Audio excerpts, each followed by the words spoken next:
اس کائنات کا مقصود وہ انسان ہے. حتیٰ کہ ممکن ہے بہت ساروں کو حیرت ہو کہ دیکھیے جو کتاب بھی دنیا میں لکھی جاتی ہے نا، اس کتاب کا کوئی نہ کوئی موضوع ہوتا ہے، اس کتاب کا کوئی عنوان ہوتا ہے جس کے گرد وہ پوری کتاب کو. اور اس کائنات ہست و بود کے اندر ایک ایسی کتاب ہے جو خود خالق کائنات نے لکھی، اور اس کتاب کا نام ہے قرآن. تو کبھی آپ نے سوچا کہ قرآن بھی ایک کتاب ہے، تو اس کتاب کا موضوع کیا ہے، اس کتاب کا عنوان کیا ہے؟ آپ اہل علم حضرات کو پڑھیں، اس پر ائمہ نے، مفسرین نے لکھا ہے کہ یاد رکھیں قرآن کا موضوع وہ انسان ہے. یہ سارے کا سارا قرآن انسان کو ڈسکس کرتا ہے، اور اللہ رب العزت نے ہم انسانوں کی رہنمائی کے لیے، ہدایت کے لیے اس قرآن کو نازل کیا.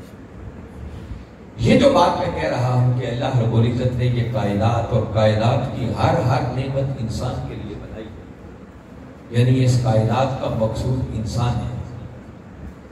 اس بات کو اگر قرآن کی روشنی میں سمجھنا چاہیں، ویسے تو یہ ایسی حقیقت ہے کہ جس میں کسی کو شک نہیں ہونا چاہیے، مگر آپ کی سیٹسفیکشن کے لیے جو کلمات میں نے عنوان گفتگو کے طور پر تلاوت کی، سورہ بقرہ میں باری تعالیٰ نے ایک مقام پر ارشاد فرمایا، وَالَّذِي خَلَقَ لَكُمْ مَا فِي الْأَرْضِ جَمِيعًا.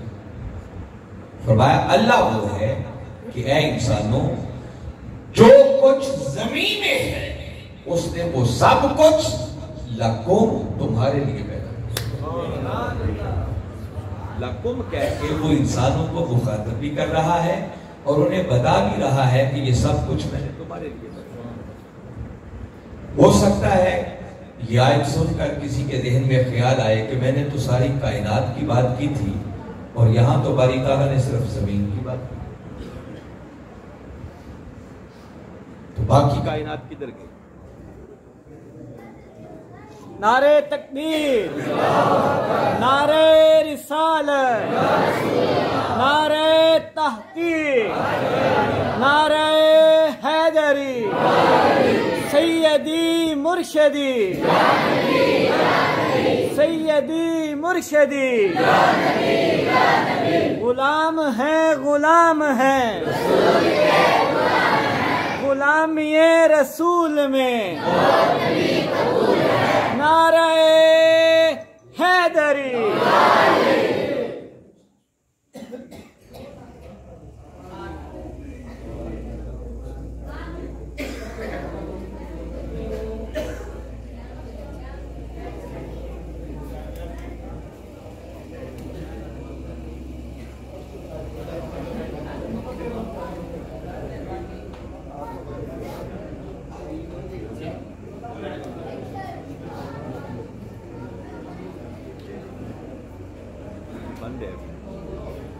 مائک آن نہیں ہے.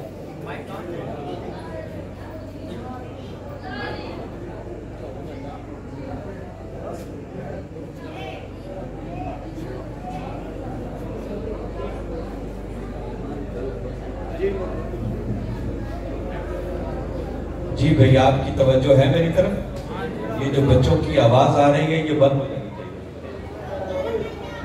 ایک آدمی پیچھے کھڑا کریں ان بچوں کو.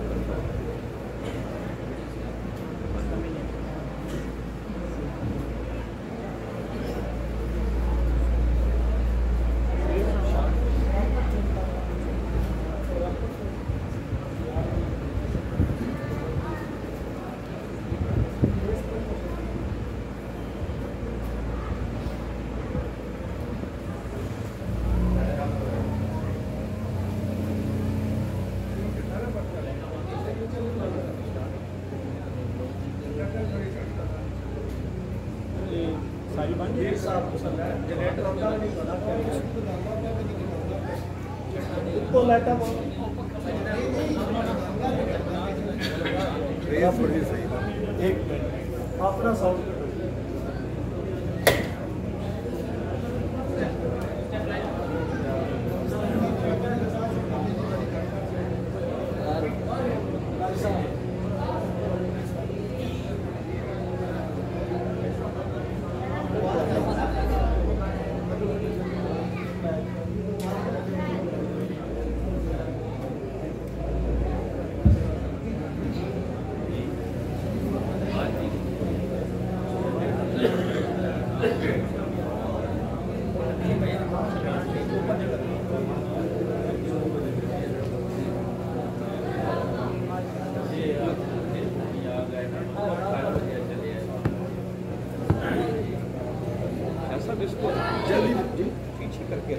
سب کو یہ بات جائے گی.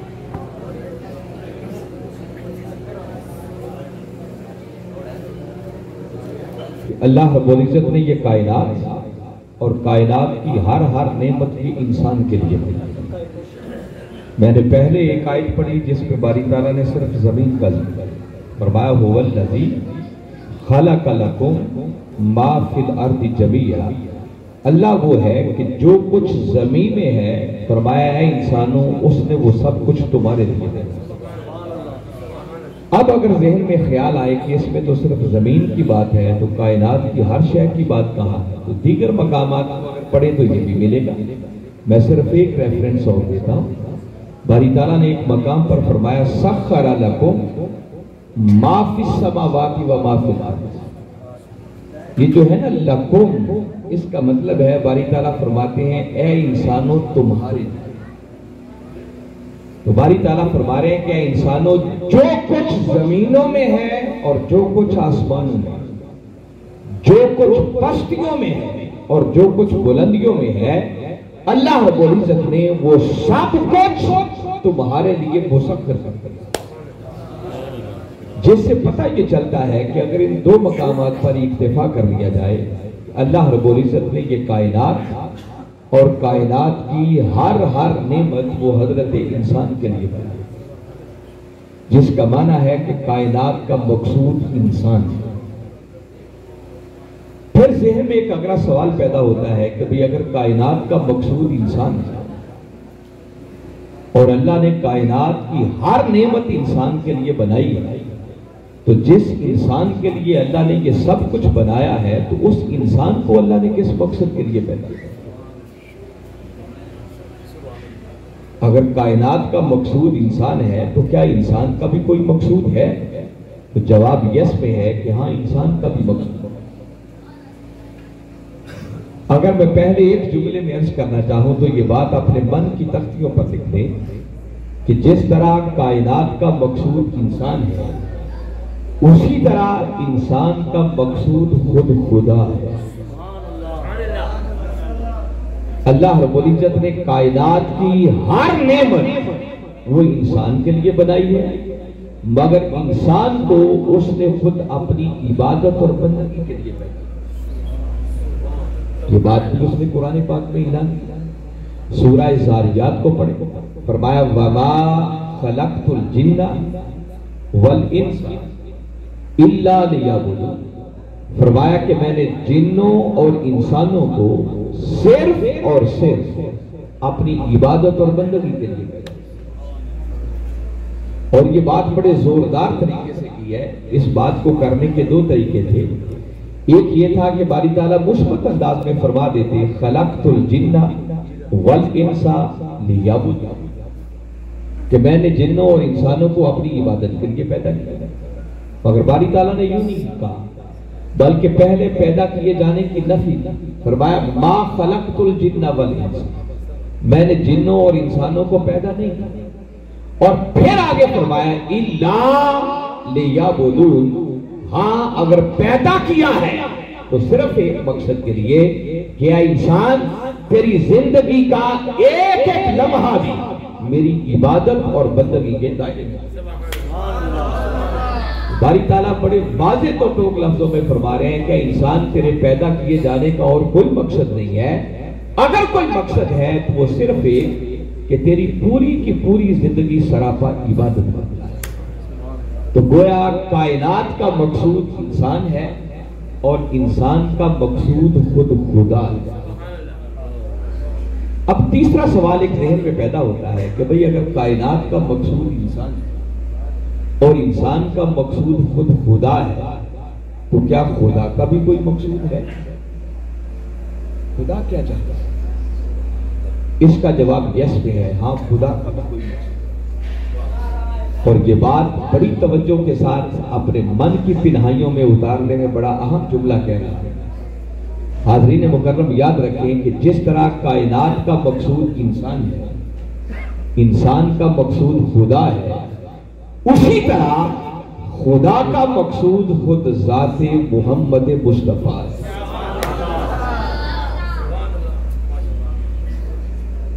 خدا کا مطلوب وہ ہمارے آقا کی ذات مبارک ہے، خدا کے محبوب وہ حضرت محمد مصطفیٰ صلی اللہ علیہ وسلم، خدا کا مقصود وہ خود ہمارے آقا کی ذات مبارک حضرت محمد مصطفیٰ صلی اللہ علیہ وسلم۔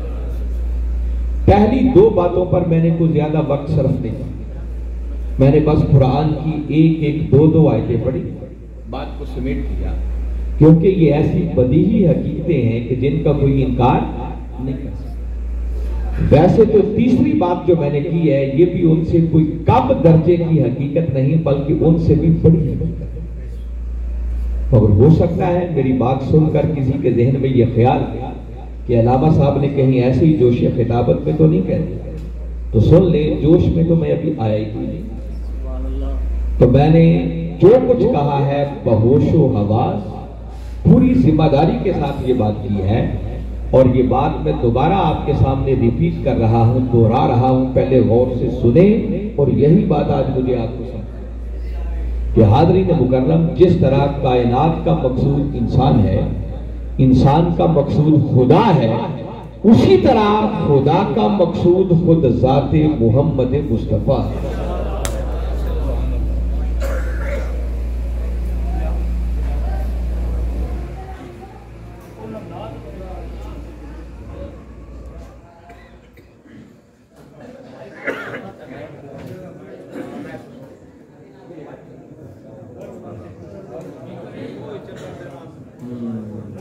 نعرہ تکبیر، نعرہ رسالت، نعرہ تحقیق، نعرہ حیدری، عظمت و شان مصطفیٰ۔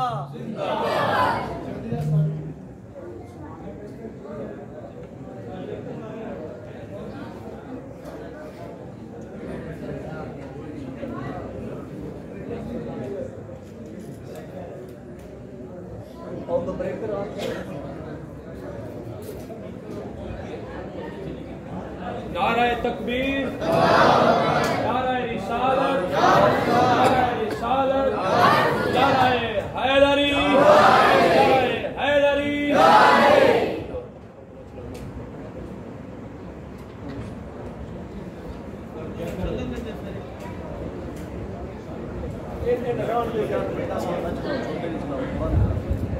ایک تو آپ ٹرائی کر رہے ہیں، کیا وجہ ہے کیوں نہیں چل رہا ہے؟ جی آگے جلائیں۔ اوکے کہہ رہے ہیں اوکے ہو گیا،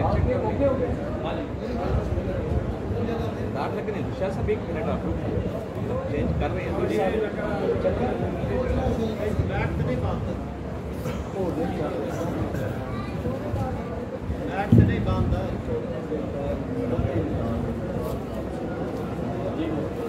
ایسے نہیں، یا تو ان کو بٹھا دی انہیں کہ اپنی کوشش کو ختم کر دیں۔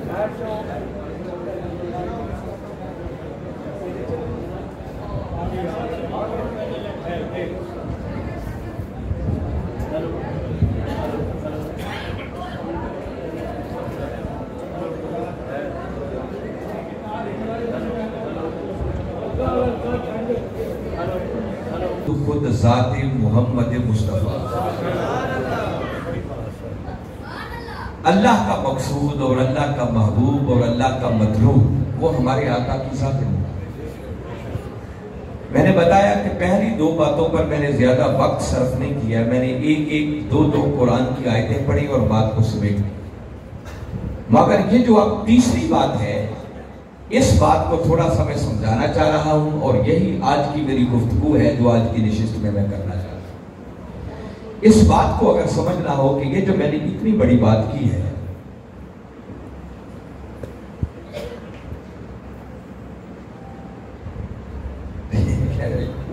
آئی ڈسٹربنس زیادہ ہے پیشہ صاحب، معلوم نہیں کیا ہے، انشاءاللہ اللہ خیر کرے۔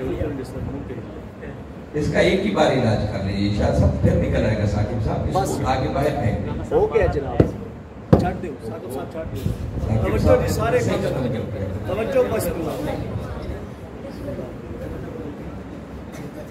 مضمون بڑا دلچسپ ہے، یہ آج کی اس محفل کا حصہ ہے کہ میں اس موضوع پر گفتگو کروں۔ یہ جو اتنی بڑی بات میں نے کی ہے کہ خدا کا مقصود خود ذات محمد مصطفیٰ صلی اللہ علیہ وسلم ہے، اس پر ایک بڑی ایمان افروز دلیل سورہ بقرہ میں باری تعالیٰ نے ایک مقام پر ارشاد فرمایا اذا سألک عبادی انی فإنی قریب اجیب دعوت الداعی اذا دعان الی آخر الآیہ. آیت کریمہ لمبی چل رہی ہے مگر میں اپنی بات سمجھانے کے لیے اس آیت کریمہ کے پہلے صرف 3 لفظوں پر آپ کی توجہ ہے. باری تعالیٰ نے اس مقام پر ارشاد فرمایا اذا کا معنی ہوتا ہے جب. بولیے کیا ہوتا ہے؟ اس بات کو میں اپنی پچھلی بات کے ساتھ ریلیٹ کر کے سمجھانا چاہ رہا ہوں. میں نے ابھی بتایا اللہ رب العزت نے انسان کو صرف اس مقصد کے لیے پیدا کیا ہے. کیا انسان تیرے پیدا کیے جانے کا اور کوئی مقصد نہیں ہے؟ اگر کوئی مقصد ہے تو صرف ایک کہ تو صحیح معنوں میں میرا بندہ بن جائے. تیری زندگی کا ایک ایک لمحہ بھی میری عبادت اور بندگی کے دائرے میں. اگر انسان صحیح معنوں میں اللہ کا بندہ بن جائے تو سمجھو اس نے اپنے پیدا ہونے کا مقصد پورا کر.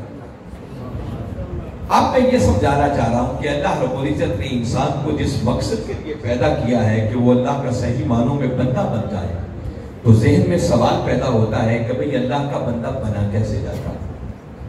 وہ کون سا فارمولہ ہے، کون سا اصول ہے، کون سا طریقہ ہے کہ جس پر اگر عمل کریں تو انسان صحیح معنوں میں اللہ کا بندہ بن جائے؟ اس مقصد کے لیے میں نے یہ آیت کریمہ پڑھی اور جس کے صرف پہلے 3 کلمات پر آپ کی توجہ چاہ رہا ہوں. باری تعالیٰ نے ان پہلے 3 کلمات میں اس حقیقت کا اعلان کیا ہے کہ اللہ کا بندہ بنا کیسے جائے. ویسے تو اگر قرآن پاک کا مطالعہ کریں تو قرآن پاک کے اندر اللہ کا بندہ بننے کا ایک بڑا تفصیلی میتھڈ دیکھا نا. ایک ہی کام کو کرنے کے کئی طریقے ہوتے ہیں، کئی میتھڈ ہوتے ہیں. آپ نے کسی جگہ پر پہنچنا ہے تو اس منزل تک پہنچنے کے لیے بھی کئی سڑکیں، کئی راستے جا رہے ہوتے ہیں. کئی راستے بڑے لمبے ہوتے ہیں اور کوئی راستہ بڑا شارٹ کٹ بھی ہوتا ہے مگر منزل ایک ہی ہوتی ہے. اسی طرح ہماری منزل وہ اللہ کا بندہ بننا ہے. اب کیسے بنا جا سکتا ہے؟ اگر تفصیل سے اس بات کو سمجھنا ہو تو قرآن پاک کی ایک سورت ہے سورہ فرقان، 25واں سورہ ہے قرآن پاک کا، اور اس کے آخری رکوع میں بات باری تعالیٰ نے یہاں سے شروع کی ہے وَعِبَادُ الرَّحْمَنِ الَّذِينَ يَمْشُونَ عَلَى الْأَرْضِ هَوْنًا وَإِذَا خَاطَبَهُمُ الْجَاهِلُونَ قَالُوا سَلَامًا وَالَّذِينَ يَبِيتُونَ لِرَبِّهِمْ سُجَّدًا وَقِيَامًا إِلَى آخر السورہ. آگے اس سورت کے اینڈ پر اس پورے رکوع میں باری تعالیٰ نے گن کر بتایا ہے کہ اس کا بندہ بننے کے تقاضے کیا ہے. تفصیل سے گنوائے مگر میں اس وقت چونکہ دامن وقت میں اتنی گنجائش نہیں، اس لمبے میتھڈ میں لے جانے کی بجائے آج اللہ کا بندہ بننے کا آپ کو ایک شارٹ کٹ میتھڈ بتا رہا ہوں اور کوئی میرا بنایا ہوا نہیں بلکہ وہ بھی اس قرآن کے اندر خدا کا آتا ہے. ایک لمحے کے اندر بندگی کی ساری منزلیں طے ہوتی ہیں اور باری تعالیٰ سمجھانا چاہ رہے ہیں کہ لوگوں میرا بندہ کیسے بنا گا. تو میں نے عرض کیا تھا کہ اس آیت کے پہلے 3 کلمات پر توجہ رکھیں. یہ جسٹ 2 منٹ لگیں گے اس بات کو. اگر آپ نے پوری توجہ کے ساتھ میری بات کو سمجھ لیا تو میں سمجھتا ہوں کہ آج آپ کے ایمان پر ایک نئی بہار آئے. پھر اگلی باتیں مشکل کوئی نہیں ہے، بس یہ ایک بات تھوڑی سمجھنے سے تعلق رکھتی ہے اور آگے میری پوری کی پوری گفتگو ساری اسی پر بیس کرتی ہے. باری تعالیٰ نے ارشاد فرمایا اذا سألک عبادی. اذا کا معنی ہوتا ہے جب. دوسرا کلمہ ہے سأل، اس کا معنی ہے وہ سوال کرے. ان دونوں کو اگر ملا لیں تو اذا سأل اس کا معنی ہے باری تعالیٰ فرما رہے ہیں جب وہ سوال کرے. کون سوال کرے؟ اس سوال کرنے والے کا ذکر ابھی بات میں آگے آ رہا ہے عبادی میرا بندہ. مگر باری تعالیٰ نے اسے اپنا بندہ کہنے سے پہلے درمیان میں ایک حرف اور بھی استعمال کیا، وہ ہے کا. مخاطب کی ضمیر ہے اور اشارہ ہے تاجدار کائنات صلی اللہ علیہ وسلم.